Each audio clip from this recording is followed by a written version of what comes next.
For the very first edition of India Today, I have selected an article published in the Taiwanese media. Its title in Chinese goes like this: 大善为治，书北越，欧洲盟俊谦，最高统帅中国，善道5年内不会侵台。When translated into Chinese, it reads like this: Three big unknowns. Former Supreme Commander of NATO's European allies. China will not invade Taiwan in next 3 to 5 years. The article starts by saying that Xi Jinping's authoritarian stance following the conclusion of the 20th National Congress of the CPC sparked a concern that there could be a war starting in the Taiwan Strait. However, retired Admiral James Star Vidis, ex-Supreme Allied Commander of the NATO in Europe, in his analytical piece published in Nikkei Asia, has said that China will not invade Taiwan for at least next 3 to 5 years. Mm, the ex-admiral says that uh,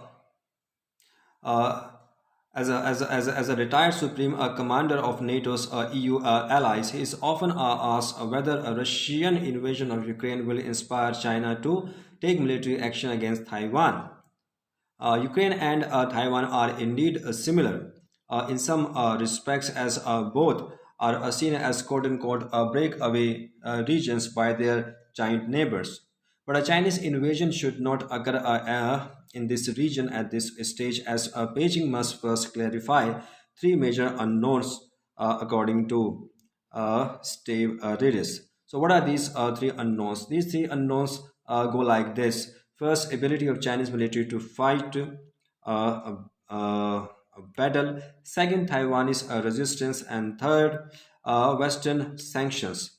So let's discuss each of these unknowns in some detail. First, ability of Chinese military to fight a battle. According to Steve Ridis, Xi will surely ask himself whether the communist generals who were raised in the former Soviet era, like the Russian generals fighting in Ukraine, would have behaved better if they had fought a similar kind of war. The Chinese military has not fought a great power war in a sustained manner since the Korean War of the early 1950s. It is a big unknown for the PLA how the armed aggression against Taiwan will evolve without the experience of large-scale and aggressive warfare. By contrast, says the retired admiral, U.S. military combat experience, for better or worse, has been bloody with the operations in Vietnam, Persian Gulf, Iraq, Afghanistan, Libya, and so on and so forth. Now, coming to the second unknown, Taiwanese resistance, Steve Ridis goes on to say whether Taiwanese will be as combative as the Ukrainians against the Russians. He admits that it is a hard question to answer. But based on his meetings with senior Taiwanese military officials and Tsai Ing-wen, he says, and I quote, I believe Taiwanese will go all out, unquote. Although it is impossible to say whether the US will be fully involved in the war in the Taiwan Strait due to its policy of strategic ambiguity, judging from Biden's repeated mention that the US will provide direct military assistance, there is no doubt that the US and its allies will provide Taiwan with at least advanced weapons, including air defense equipment, intelligent mines, network tools, and anti-ship cruise missiles. With the West supplying military equipment and imposing economic sanctions on Beijing, Taiwanese might fight to the end. Beijing has no way of knowing the fighting prowess of its military or the resilience of the Taiwanese unless it actually goes to a war. So basically, the retired admiral is implying that the PLA is in a catch-22 situation with regard to a war in the Taiwan Strait. Now, coming to the last unknown, Western sanctions.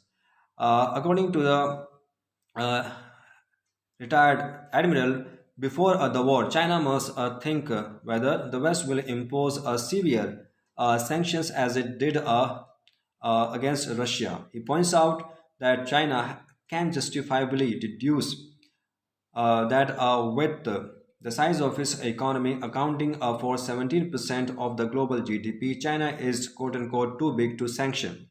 In military parlance, an economic quote unquote carpet bombing of China is unlikely to be feasible. After all, the Chinese economy is already closely intertwined with the global economy at all the levels. Russia is a different ball game. Not only is its GDP much smaller, but it only has a say in the oil and the gas market.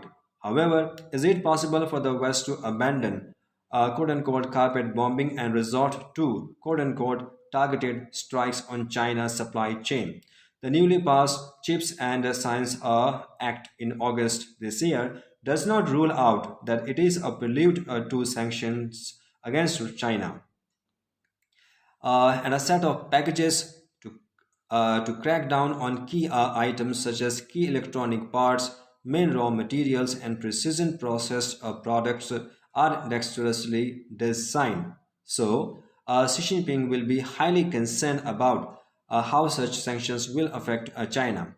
These unknowns make Xi reluctant to fully invade Taiwan for next 3 to 5 years, believes Steve Redis. He concludes his analysis with a forecast.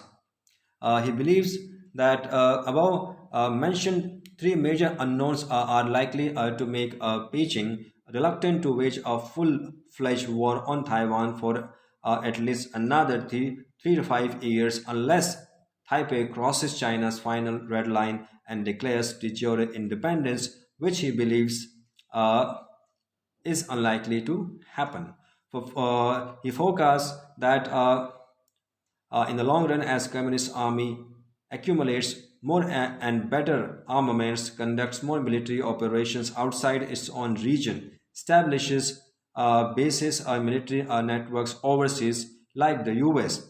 Beijing may be more confident in its own military capabilities. He adds that China will also try to strengthen is key supply chains and continue to track Taipei's internal changes to explore Taiwan's will to fight.